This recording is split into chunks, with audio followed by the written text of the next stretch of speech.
Hello everyone, I hope all of you are doing good and today I'm back with a new question on chapter units and measurement. So our today's question is which two of the following five physical parameters have the same dimensions? तो हम लोग ये check करना है कि पांच physical quantities हमारे पास है उसमें से कौन से दो क्वांटिटीज के डायमेंशन सेम है.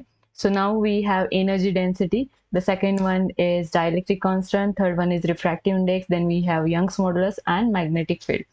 और यहाँ पे ऑप्शंस दिए उन्होंने 2 and 4, 3 and 5, 1 and 4 और दिया है 1 and 5.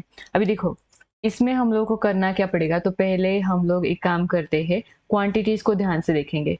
क्वांटिटीज को देखने के बाद में हम लोग को एक आइडिया आ जाएगी. अभी यहाँ पे अगर हम लोगों ने देखा तो रिफ्रैक्टिव इंडेक्स जो है, रिफ्रैक्टिव इंडेक्स को इधर म्यू या फिर एन से रिप्रेजेंट किया जाता है और ये होता है स्पीड या फिर वेलोसिटी का रेशियो. तो देखो सेम क्वांटिटीज के रेशियोज अगर रहेंगे या फिर सेम क्वांटिटी का रेशियो अगर होगा तो उसके डायमेंशंस क्या आते हैं, 0 0 0 आ जाएंगे, L M t to the power 0.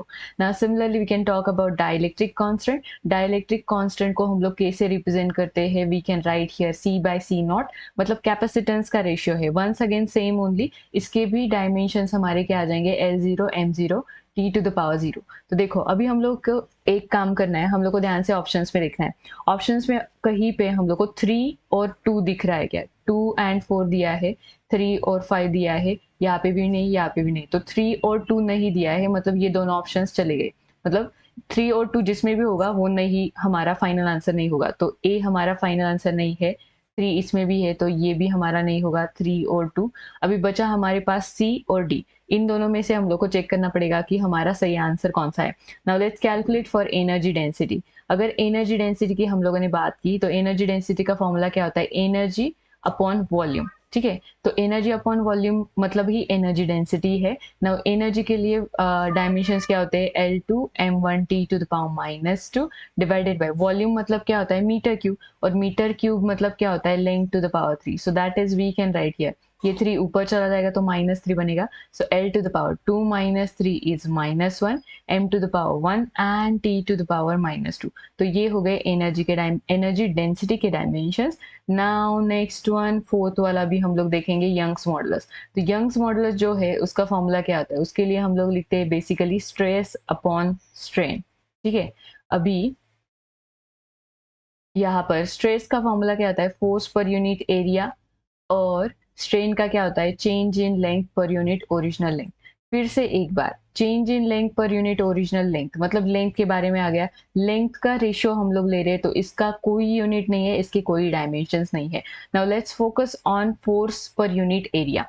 Force के डायमेंशंस क्या है, L1 m1 t to the power -2 divided by area के लिए क्या आ जाएगा, यूनिट होता है मीटर स्क्वायर. मीटर स्क्वायर मतलब length to the power 2. So that is we can write L to the power 1 - 2 is -1, m to the power 1 and t to the power -2.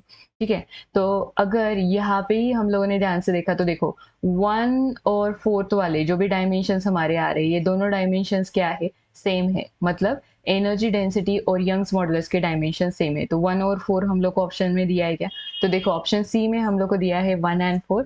So that is our correct answer is option C. अभी देखो यहाँ पे हम लोग को magnetic field दिया है लेकिन पहले ही हमारा सही आंसर आ गया तो हम लोग को आगे का सॉल्व करने की कोई जरूरत नहीं है. I hope up to this part it is clear to you all.